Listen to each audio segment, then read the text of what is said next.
Hi, this is Sean Clovis with amainhobbies.com. Today on RC Talk, we're going to be going over how to rebuild the shock.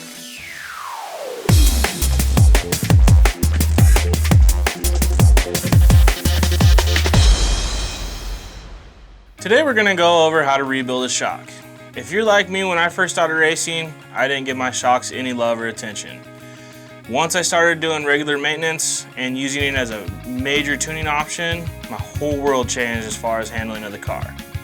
Today we're going to go over everything that's needed and how to rebuild the shock in a quick and timely manner. First off, you're going to need a cleaning agent.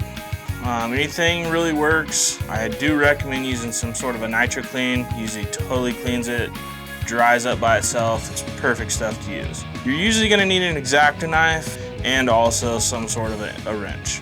Obviously, you're going to need some new shock fluid, and you can use a stand like this one here from OFNA, or if you don't want to go out and spend money on that right now, any used water bottle will work great. We're going to start off by pulling the shock off the car. Once you get that off, you're going to notice that this shock is extremely dirty. So this is where the Nitro Clean or Windex or some sort of cleaning agent comes into the factor. First thing I'm going to do though is grab this X-Acto knife. And as you can see the breather hole here, sometimes it gets some dirt in there. So I like to just take care of that first. Go ahead and get in there, clean out any excess dirt that's in there. Now I'll go ahead and take the Nitro Clean or anything else you want, spray it down, and then using a rag, wipe it off. You just want to go ahead and make sure no dirt particles or anything are floating around there that's going to get inside that shock. Next, we're going to go ahead and pop the spring and spring cup off of this thing. Just pull back on the spring. That comes right out. Set that beside, as well as the spring. Now here's where the wrench is going to come into fact. You really don't have to have one of these, but it is very nice to have. Go ahead and put it in the hole there and twist.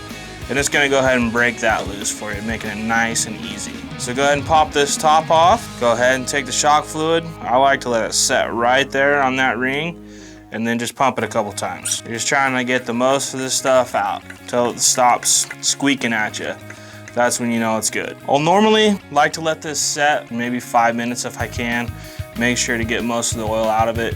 Not too big of a deal, but it is nice if you're switching viscosities. So once you have all that out, we're gonna go ahead and put this back in here and move on to the fluid. Now I'm gonna go ahead and take this 35 weight here from Associated, and I'm gonna fill it up to about the top till it's just about crowning. All right, we got it all the way to the top. Now this is a really important part. You're gonna wanna make sure to get the air bubbles out of this thing. When you're rebuilding shocks, you usually don't get as much air in here because there's already some oil left around the rim, and it holds kind of a tighter seal down there, so it's not as big a deal as new shocks, but you still gotta make sure to get it out of there. So what I'm gonna do is I'm gonna move this shaft up nice and slow until it gets just to the top of the fluid where it's about to peak out, and now bring it down real slow. And what you're gonna see is through the holes on the piston, the air bubbles pop up and go to the top.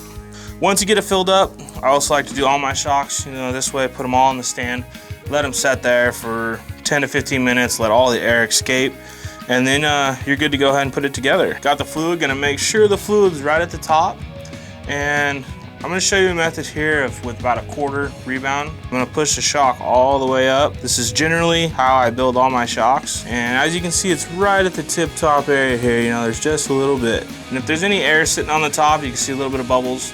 Dabble it with your finger like I did there, and that'll pop them off. Now I'm gonna put the shock cap on, and you can see the bleeder hole right there. That's the one that we cleared out, and this is why we cleared it out, because it's gonna actually bleed the excess bubbles and excess fluid off of here to make sure we get the best seal with no air as possible. And you're gonna see it's kind of messy. So I take it, make sure it's nice and tight, grab the old wrench again, give it another little tighten up there and make sure it's good and tight. Grab your rag once again, wipe off excess, and since this is off-road, it's super dirty out there, you gotta get that stuff off. It's just gonna create clutter and all sorts of stuff. So hit it again with your Nitro Clean, wipe it off, spring on into your spring cup, tighten it down, voila, that's it. You have a very fresh shock. It's gonna extremely help your handling and performance of your car. And changing viscosities is one of the best tuning tips you can do for your nitro or electric vehicle. If you have any questions, comments, or concerns on anything you saw today while building these shocks, or just have any questions on tuning options with shocks, please don't hesitate to give us a call, chat, or email here at amainhobbies.com, and we'd be glad to help you. Thank you and have a great day. amainhobbies.com. Visit us for our huge selection. Buy from us for our expert customer service, fast shipping, and low prices.